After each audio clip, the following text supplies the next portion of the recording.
ओम नमो भगवते वासुदेवाय। जय श्री कृष्णा। नमस्कार दोस्तों, स्वागत है आप सभी का हमारे YouTube चैनल आर के भक्ति में। प्रिय भक्तजनों, आज हम आपको भरुथनी एकादशी की व्रत कथा सुनाएंगे। इसको सुनने मात्र से हमारी सभी मनोकामनाएं पूरी होती हैं और मोक्ष की प्राप्ति होती है। आइए भक्तों, एकादशी की व्रत कथा को प्रारंभ करते हैं। भरुथनी एकादशी का व्रत गुरुवार को यानी आज रखा जा रहा है, इसलिए इसका फल कई गुना अधिक मिल सकता है। हिंदू पंचांग के अनुसार वैशाख माह के शुक्ल पक्ष की एकादशी तिथि को भरुथनी एकादशी के नाम से जानते हैं। इस एकादशी के दिन भगवान विष्णु की विधिवत पूजा करने के साथ व्रत रखने का विधान है। मान्यता है कि भरुथनी एकादशी का व्रत रखने से हर तरह के पापों से मुक्ति मिल जाती है और सुख सौभाग्य मिलने के साथ साथ मोक्ष की प्राप्ति होती है। अगर आप भी भरुथनी एकादशी का व्रत रख रहे हैं तो पूजा करने के साथ मंत्र चालीसा का पाठ करने के बाद अंत में इस कथा को अवश्य सुनना चाहिए। ऐसा करने से आपको व्रत का संपूर्ण फल मिल सकता है। आइए भरुथनी एकादशी की व्रत कथा प्रारंभ करते हैं। भगवान श्री कृष्ण ने स्वयं धर्मराज युधिष्ठिर को इस कथा को सुनाया था। प्राचीन काल की बात है। नर्मदा नदी के तट पर मानधाता नामक राजा राज करते थे। वे अत्यंत दानशील तथा तपस्वी थे। एक दिन की बात है कि वे जंगल में ही ध्यान मग्न होकर तपस्या कर रहे थे। तभी अचानक से वहां पर एक जंगली भालू आ गया और तपस्या में लीन राजा का पैर चबाने लगा। लेकिन राजा बिना किसी विघ्न के अपनी तपस्या में लीन रहे। कुछ देर के बाद पैर चबाते चबाते जंगली भालू राजा को घसीट कर पास के जंगल में ले गए। राजा बहुत घबराया, मगर तापस धर्मानुकूल उसने क्रोध और हिंसा न करके भगवान विष्णु से प्रार्थना की। करुण भाव से भगवान विष्णु को पुकारा। उनकी पुकार सुनकर भगवान श्री हरि प्रकट हुए और उन्होंने चक्र से भालू को मार डाला। राजा का पैर भालू पहले ही खा चुका था, इससे राजा बहुत ही शोकाकुल हुए। उन्हें दुखी देखकर भगवान विष्णु बोले, हे वत्स, शोक मत करो, तुम मथुरा जाओ और भरुथनी एकादशी का व्रत रखकर मेरी 12 अवतार मूर्ति की पूजा करो। उसके प्रभाव से उन्हें सुदृढ़ अंगों वाले हो जाओगे। इस भालू ने तुम्हें जो काटा है यह तुम्हारे पूर्व जन्म का अपराध था। भगवान की आज्ञा मानकर राजा मानधाता ने मथुरा जाकर श्रद्धा पूर्वक भरुथनी एकादशी का व्रत किया। इसके प्रभाव से राजा शीघ्र ही पुनः सुंदर और संपूर्ण अंगों वाला हो गया। इसी एकादशी के प्रभाव से राजा मानधाता स्वर्ग हो गए थे। जो भी व्यक्ति भय से पीड़ित उसे इस भरुथनी एकादशी का व्रत रखकर भगवान विष्णु का स्मरण करना चाहिए। इस व्रत को करने से समस्त पापों का नाश होकर मोक्ष प्राप्त होता है। इस व्रत को यदि कोई अभागिनी स्त्री करे तो उसको सौभाग्य मिलता है। इसी भरुथनी एकादशी के प्रभाव से राजा मानधाता स्वर्ग को गए थे। भरुथनी एकादशी का फल 10,000 वर्ष तप करने के बराबर होता है। कुरुक्षेत्र में सूर्य ग्रहण के समय एक मन स्वर्ण दान करने से जो फल प्राप्त होता है वही फल भरुथनी एकादशी के व्रत करने से मिलता है। भरुथनी एकादशी के व्रत को करने से मनुष्य श्लोक में सुख भोगकर परलोक में स्वर्ग को प्राप्त करता है। शास्त्रों में कहा गया है कि हाथी का दान घोड़े के दान से श्रेष्ठ है। हाथी के दान से भूमि दान, भूमि के दान से तिलों का दान, तिलों के दान से स्वर्ण का दान तथा स्वर्ण के दान से अन्न का दान श्रेष्ठ है। अन्न दान के बराबर कोई दान नहीं है। अन्न दान से देवता, पितर और मनुष्य तीनों तृप्त हो जाते हैं। शास्त्रों में इसको कन्यादान के बराबर माना गया है। भरुथनी एकादशी के व्रत से अन्नदान और कन्यादान दोनों के बराबर फल मिलता है।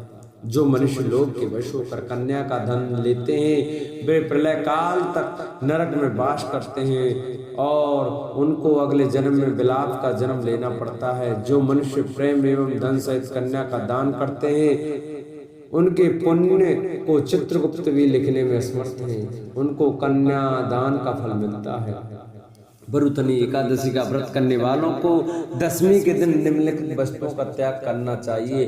कांसे के बर्तन में भोजन करना, मांस, मसूर की दाल, चने का साग, कोहनों का साग, मधु शहद, दूसरे का अन्न, दूसरी बार भोजन करना, स्त्री प्रसंग, व्रत वाले दिन जुआ नहीं खेलना, उस दिन पान खाना, दातुन करना, दूसरे की निंदा करना तथा चुगली करना एवं पापी मनुष्यों के साथ बातचीत सब त्याग देना चाहिए। उस दिन क्रोध, मिथ्या भाषण का त्याग करना चाहिए। इस व्रत में नमक, तेल अथवा अन्न वर्जित है। हे राजन, जो मनुष्य विधिवत इस एकादशी को करते हैं उनको स्वर्गलोक की प्राप्ति होती है। अतः मनुष्यों को पाप से डरना चाहिए। इस व्रत के मातम को सुनने से 1000 गोदान का फल मिलता है। इसका फल गंगा स्नान से भी अधिक है। बोलो विष्णु भगवान की जय। बोलो एकादशी माता की जय। एक बार एक राज्य में एक राजा रहा करता था। राजा बहुत ही बुद्धिमान और बलशाली था। राजा सदैव अपनी प्रजा का बहुत अच्छे से ध्यान रखता था। प्रजा भी अपने राजा को बहुत पसंद करती थी। राजा की 2 बेटियां थीं। राजा अपनी दोनों बेटियों से बहुत प्रेम करता था। राजा की छोटी बेटी देखने में बहुत सुंदर और सुशील थी और राजा की बड़ी बेटी छोटी बेटी के मुकाबले थोड़ी कम सुंदर थी। राजा भी अपनी छोटी बेटी को बड़ी बेटी से अधिक प्रेम करता था, जिस कारण राजा की बड़ी बेटी को अपनी छोटी बहन से बहुत नफरत होने लगी। राजा की दोनों बेटियां जब बड़ी हो गईं, तब एक पड़ोस राज्य में रहने वाला राजकुमार राजा की बड़ी बेटी के लिए रिश्ता लेकर आया। लेकिन जैसे ही उस राजकुमार की नज़र राजा की छोटी बेटी पर पड़ी तो वह राजकुमार राजा की छोटी बेटी पर आकर्षण हो गया और उससे पहली नज़र में प्रेम कर बैठा। उस राजकुमार ने राजा की बड़ी बेटी के साथ विवाह करने से मना कर दिया और उसने राजा से कहा कि मैं आपकी छोटी बेटी से विवाह करना चाहता हूँ। जिसके बाद राजा की बड़ी बेटी यह देखकर बहुत दुखी हुई और अपनी छोटी बहन से बहुत क्रोधित हुई और राजा की बड़ी बेटी ने अपनी छोटी बहन को अपना सबसे बड़ा दुश्मन मान लिया। राजा की बड़ी बेटी ने अपनी छोटी बहन से बदला लेने का निर्णय लिया, जिसके लिए उसने अपनी छोटी बहन को जान के से मारने का प्लान बनाया। राजा की बड़ी बेटी ने अपनी छोटी बहन को मारने के लिए सबसे पहले एक लड्डू में जहर मिलाकर अपनी छोटी बहन को दे दिया और उसको लड्डू खाने के लिए कहा। लेकिन लड्डू खाने के बाद भी छोटी बहन को कुछ नहीं हुआ। बड़ी बहन ये देखकर बहुत आश्चर्यचकित हो गई, लेकिन बड़ी बहन ने हार नहीं मानी और उसने जब रात में छोटी बहन अपने कमरे में सो रही थी तब एक मटके में सांप रखकर उसे कमरे में छोड़ दिया। लेकिन सांप भी छोटी बहन का कुछ नहीं कर पाया। जिसके बाद बड़ी बहन ने अपनी छोटी बहन से कहा कि चलो हम लोग कुएं में से पानी भरकर लाते हैं, जिसके लिए वे अपनी छोटी बहन को पानी भरने के बहाने कुएं पर ले गई और उसने अपनी छोटी बहन को कुएं में धक्का दे दिया। लेकिन छोटी बहन को तब भी कुछ नहीं हुआ, क्योंकि हर बार ग्यारस माता उसकी रक्षा कर रही थी और उधर बड़ी बहन अपने सारे प्रयासों के बाद अब असफल हो रही थी, जिससे वह बहुत क्रोधित होती जा रही थी। फिर उसने अपनी बेटी छोटी के बहन के पास जाकर उसने खुद ही पूछा कि मेरी छोटी बहन, तुमको पता है भगवान ने सबकी मृत्यु एक निश्चित समय पर लिखी हुई है और कैसे तुम्हारी मृत्यु होगी, क्या यह तुम जानती हो?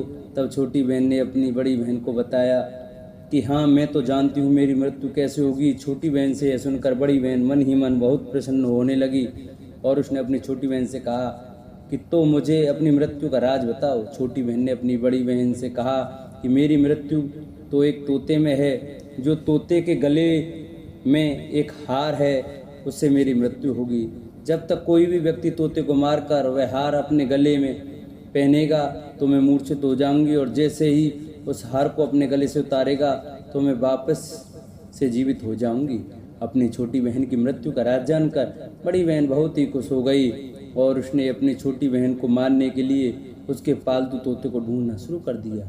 और छोटी बहन को इस बात का आभास हो गया कि कोई उसकी जान लेना चाहता है, जिसके लिए वे अपने पिताजी के पास गई और उसने अपने पिताजी से कहा, पिताजी मेरी मृत्यु के बाद आप मुझे जलाइएगा मत, बल्कि आप मुझे अपनी पुरानी वाली हवेली में एक पलंग में लिटा कर छोड़ दीजिएगा।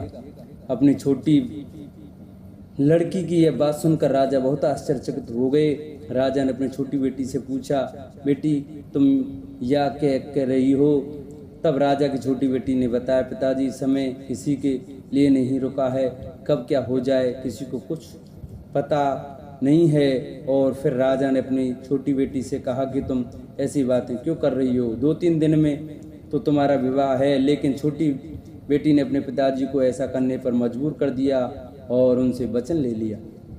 राजा ने भी अपनी छोटी बेटी की बात स्वीकार कर ली और 2-3 दिनों के बाद जब शादी का समय आया तब राजकुमार बारात लेकर राजा के घर आया और राजकुमार और राजा की छोटी बेटी का विवाह शुरू हो गया। जैसे ही राजा की छोटी बेटी राजकुमार के साथ फेरे लेना शुरू करती है तो उसकी बड़ी बहन अपनी छोटी बहन के कमरे में जाकर उसके तोते को पकड़ लेती है और उसको जान से मार देती है। तोते की गले में जो हार था उसको अपने गले में धारण कर लेती है। जैसे ही बड़ी बहन उस हार को अपने गले में धारण करती है तो उधर छोटी बहन 3.5 फेरे ही ले पाती और वहीं पर बेहोश होकर गिर जाती है। जिसके बाद राजा ने बड़े बड़े दर्द हकीमों को बुलाया और अपनी छोटी बेटी का इलाज करने के लिए कहा। राजा की बात सुनकर वैद्य भी छोटी बेटी को जब चेक किया तो राजा को बताया कि आपकी छोटी बेटी न तो जीवित है और न ही मरी हुई है, यह मैं ऐसा पहली बार देख रहा हूँ। राजा ने वैद्य और हकीम को यह बात बाहर बताने से मना कर दिया और उनको कहा कि अगर तुमने यह बात किसी को बताई तो हम तुम्हें फांसी देंगे। राजा ने अपनी छोटी बेटी को पुराने महल में जाकर एक पलंग में लिटा दिया और वहाँ पर कुछ सैनिकों को तैनात कर दिया। वापस अपने महल पर आ गया। राजा की बड़ी बेटी अपने पिता के साथ आई और कहने लगी, पिताजी अगर यह शादी संपन्न नहीं हुई तो आपकी इज्जत का क्या होगा? आप कहें तो मैं आपकी इज्जत बचाने के लिए राजकुमार से शादी करने के लिए तैयार हूँ। जिसके बाद राजा ने अपनी बड़ी बेटी की बात मान ली और राजा ने बड़ी बेटी को छोटी बेटी के कपड़े पहनाकर मंडप पर भेज दिया। लेकिन राजकुमार ये जान गया कि यह राजा की छोटी बेटी नहीं बल्कि यह राजा की बड़ी बेटी है। लेकिन जब राजकुमार ने शादी करने से मना किया तो सभी लोगों ने राजकुमार को विवश करके राजा की बड़ी बेटी से बचे हुए फेरों को संपन्न करा दिया और विवाह करवा दिया। इसके बाद राजकुमार राजा की बड़ी बेटी को अपने महल में ले गया। राजकुमार राजा की बड़ी बेटी से ना तो बात करता था, नहीं उसको पसंद करता था और ना ही उसके आसपास भटकता था। और राजकुमार ने यह फैसला लिया कि वह अपनी प्रेमिका को ढूंढ कर रहेगा और यह जानकर रहेगा कि उसके साथ क्या हुआ है। एक दिन राजकुमार अपने घोड़े पर सवार होकर राजा के पुराने महल के पास पहुंच गया, जहां पर उसने कुछ सैनिकों को देखा। महल के पास पहुंचकर राजकुमार ने जब महल को ध्यान से देखा तो वह समझ गया कि यह तो हमारे ससुर जी का महल है। तब राजकुमार ने सैनिकों से पूछा, तुम लोग यहाँ क्या कर रहे हो और इस महल के अंदर उस पलंग में कौन लेटा है? जिसके बाद सैनिकों ने बताया कि यहाँ वह राजा की छोटी बेटी लेटी है। यह सुनकर राजकुमार बहुत प्रसन्न हो गया और वह तुरंत अपनी प्रेमिका के पास पहुंच गया और उसकी सेवा करने लगा। जैसे ही रात हुई तो राजा की छोटी बेटी उठकर खड़ी हो गई। राजकुमार ये देखकर बहुत खुश हो गया और उसने अपनी प्रेमिका से पूछा कि तुम यहाँ क्या कर रही हो? तुम मेरे साथ मेरे घर चलो। राजा की छोटी बेटी ने राजकुमार को सारी बातें बता दी। मेरी जान एक तोते में बसी थी और मैंने ये बात सिर्फ अपनी बड़ी बहन को बताया था और मुझे पता है कि उसने ही मुझे मारने का प्रयास किया है। उसके पास एक हार है जिसको वह सुबह पहन लेती है और रात को उतार देती है। जब तक वह हार को पहने ले रहती है तब तक मैं मूर्छित रहती हूँ और जैसे ही वह हार को उतार देती है तो मैं जीवित हो जाती हूँ। और जब तक मेरी बड़ी बहन के पास वह हार है तब तक मैं ऐसे ही जीवित और मूर्छित होती रहूँगी। अगर मेरी बड़ी बहन के पास जो हार वह मेरे हाथ में लग जाए तो मैं हमेशा के लिए जीवित हो जाऊँगी।